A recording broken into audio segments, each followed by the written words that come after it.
What's going on, everybody? My name is Ben, and welcome back to the bench for another episode on our 1/48 scale Trumpeter MiG-23. Today we are jumping back into the aircraft. We got a lot to do, so let's go ahead and get started. Now, last time we worked quite a bit on the lower portion of the fuselage. The nose cone is glued in. We have some weight in there just in case. We did do a lot of work there on the wheelbase, getting those attached, adding in some extra wires. We didn't do anything with the front landing gear bay just yet. I need to look back at my references and figure out what needs to go in there, if anything at all. And then we pinned our landing gears. They are ready to be installed today. That, of course, means that after that is done, we can move on to the upper portion of the fuselage with these swing wings. Get all of this nicely squared away, file it down, get everything glued into place, and of course, mask off and paint the canopy and to get that ready for installation. So like I said, we got a lot to do today, plus the intakes, the rear tail, maybe the engine cone. We'll see how that goes. Either way, we have a lot of sanding that we're going to have to do. Plus, I'm assuming a ton of seam fixes as well. Also, I really want to go ahead and get the landing gears installed before I glue on the upper wing and fuselage section. That way I can really make sure they're not going to go anywhere, and I can add in shims to really kind of bolster our pins we already installed last episode. So let's jump into our first time lapse, guys. Let's grab our tools. Let's get started. Let's have some fun.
Alright everybody, so we are back, and so far so good. We have installed our landing gears. We have the nose landing gear already installed, and we put in the main gears, and I gotta tell you, using those pins made things a lot easier. So now we are going to be placing a few shims of plastic card right underneath those pins to give it even more stability. We're just going to use a little bit of extra thin cement. We're going to glue all these down, then I can come back, and once these are tacked up, we can add in some super glue to really make sure they're not going to go anywhere. there. As you can see, we do have a very long portion of pin that sticks out into the fuselage area. That means we can push down in there, get them nicely secured, and hopefully that's going to be enough to carry the weight of this aircraft. There's a very small amount of plastic that actually plugs into the existing wheel bay. So adding that pin is going to give us a ton more surface area to go ahead and glue. That's why I'll add a little bit of super glue, and then yeah, I think we'll be good to go. We can move on to the upper wing section. Now that we have our landing gears locked into place, and trust me, they are not budging at all, we can move on to the upper portion of the fuselage and the entire swing wing mechanism. All of this has to go down onto the top of the fuselage. So we're going to start up at the front end of the aircraft and work our way to the middle, and then switch over and go from the back to the middle as well. Just centimeter by centimeter, we're going to sand things down, slowly gluing things together. Then we can take some tape or maybe some clamps, clamp everything down, hold it in place, and let it fully cure before we move on to anything too crazy. So let's get back in there, guys. Again, we're going to work on the fuselage wing joints. We're going to get those cleaned up, sand some things. We're going to use some chisels and just really do whatever we need to do to get these joints to match up well so there's no step in the fuselage. We're going to see how it goes, then apply some glue. All right, fingers crossed, we can get this wing together.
Well, that went better than expected, guys. We are back, and as you saw in the time lapse, we have the wings attached to the fuselage, and I'm actually very happy with how they look. They're not perfect. There's a couple of areas here and there that needed some filling, some styrene strips, as well as Mr. Surfacers, some super glue, all that good stuff, but we have it together. So now we're going to move on though to our sanding process. There's a lot of seams. I did use some super glue to get everything ready. And of course we could use our sandpaper, which is absolutely fine. Tried and true, nothing wrong with that. or we could use some jeweler files and get in for some very close and delicate seam work, which of course I've done before and that works brilliantly. However, though, I'm going to go ahead and try something a little different, and I'm going to start out with a reciprocating sander. This guy is awesome. I haven't used him very much, but to be honest, it saves my hands, my grip, the whole thing. It really helps. So we're going to go ahead and grab this reciprocating sander. We're going to load it up with a little strip of probably about 180 grit sandpaper. We're going to just start knocking down those edges, any residual super glue, go over all the seams and get everything sanded out, and then come over with some basic sandpaper. Let's get this more or less all ready to go.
Well, everybody, we are back, and as you can see, quite a bit of work has been done here on our MiG-23. We have the tail on, we have all of that sanded, we have our tail cone on as well for the parachute. Our wings do still swing, so that is a mission accomplished. Our landing gears are rock solid with those pins and all the extra super glue and whatnot. We locked in the front gear as well, and of course we put on our gun pod. We did go ahead and build up the lower ventral fin, but I'm not going to install that just yet because it's going to be in the folded position as it would be on the ground. And we did do quite a bit of work here on the tail cone because for some odd reason the burner can would not fit. The top of the fuselage extended past the lower portion, so I had to come in and trim down, and I was finally able to get it trimmed down enough that we were able to put our engine cone right up in there. And so it's not terrible, but it does require a bit more sanding and some more seam filling. So we'll go ahead and hit that next episode. We've done a lot today, so we deserve a little bit of a break. Also, just for fun, we can check out how the rear tail planes plug in, and honestly, it's one pin. You just put it right in there. It fits beautifully. We will eventually go ahead and glue those on, but I wanted to wait until I kind of figured out how I'm going to paint this because certain areas around the engine needs to be colored a different kind of a burnt metal color, and I don't want the rear tail planes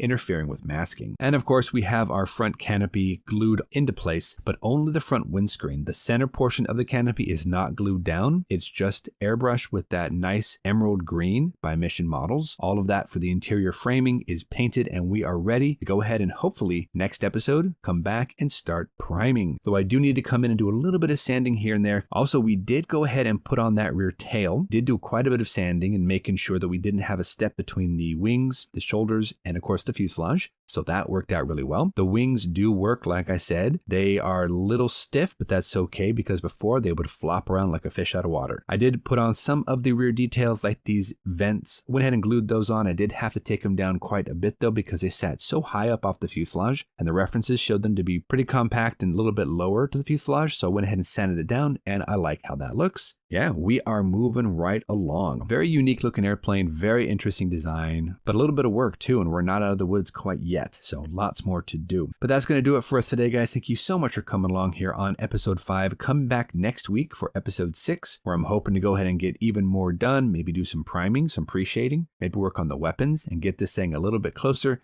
to being finished. So until then, guys, you know the drill. Go out there, get yourself some bench time, have some fun, build something cool, and we'll see you back here on episode 6 for more of our 1/48 scale trumpeter MiG-23. Thanks for watching, guys. Take care of yourselves, and we'll see you soon.